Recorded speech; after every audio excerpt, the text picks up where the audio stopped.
Alright guys, so in this video tutorial I'll be explaining to you why the demand curve has a negative slope in general and why the supply curve has a positive slope. So in order to explain that, we'll be looking at two examples. So the first example, and that's for demand. Let's say we have a particular construction commodity, and that's timber. We're trying to observe how prices change in response to quantity demanded for timber. So let's draw the curve. Always remember when you're drawing the curve, price, so P for price is always on the y-axis, and Q for quantity, that's always on the x-axis. And let's take a point. Let's assume that we're having a look at this point. So if 5 timber blocks were to be demanded, the price that would be set for these timber blocks, for these 5 timber blocks, that would be $60. All right. And the question is, what happens if the price for each timber block was to increase? What would happen to the quantity demanded? So when we're talking about demand curves, we're always talking about the demand from consumers, so people that will be purchasing these timber blocks. Let's have a look at another point. So let's assume that this time the demand for timber is for 3 blocks, and in that case the price that would be set is $100.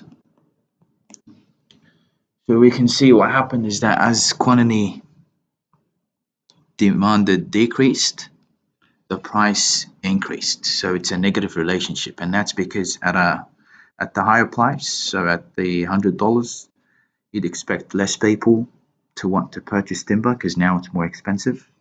So if I were to link these 2 points together, I would get my demand curve. So my demand curve has a negative slope, and the negative slope is due to the fact that price increases as quantity demanded decreases. So there's an inverse relationship. This is in terms of demand. So this is for demand. What about supply? Let's have a look at another example. So for supply, this time the commodity that we're interested at looking at is steel. So for steel, again, we have a curve. On the y-axis is price, P, and the x-axis is Q. So when I'm saying y-axis and x-axis, it's just this reference that I'm adopting. So y is the vertical one, and x is the horizontal one. That's always the case. So my y-axis over here is P, the price, and my x-axis is Q, the quantity demanded. Sorry, the quantity supplied. So this is for supply. So when we're always talking about the supply curve, it's in terms of the supplier. So how much the supplier is actually willing to supply to customers. Whereas in the case of demand, it was how much the consumer or the customer was willing to purchase at a given price. All right, so again, let's go back to our supply example. And let's say the point that we have now.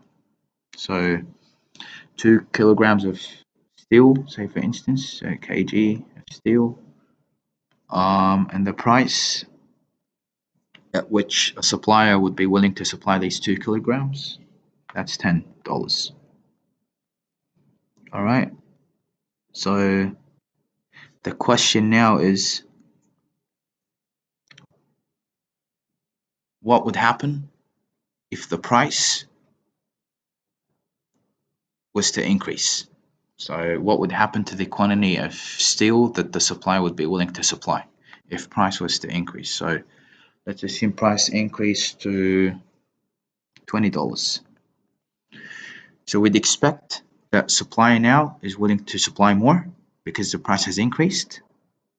So we get this point, and let's say the quantity demanded has increased to 6, or quantity supplied, sorry, has increased to 6 kilograms. So we're always talking about supply, the quantity supplied when it's about the supply curve. And if we were to link these two points together, we would get a positively sloped curve. Now, what's the reason for this? Well, think about it this way. Total revenue. So how much total money is generated, that's equal to P, price, multiplied by quantity. So the aim of the supplier is always to increase total revenue. To increase total revenue, price has to increase, Q, quantity supplied, has to increase as well. So when the price increases from 10 to 20, P has increased. At the same time, because the supplier aims to maximize total revenue, so Q has to increase. And that's why our Q has increased when price changed from 10 to 20. So that's always the case. For supply, we always have a positively sloped curve, and it's due to the fact that there's a positive relationship between price and Q and quantity supplied. Whereas when we look at demand, it's the other way around. So as price increases, customers, always remember we're talking about customers when it comes to demand, customers would be willing to pay to purchase less at the higher price, and so Q decreases from 5 to 3 when price increases from 60 to 100.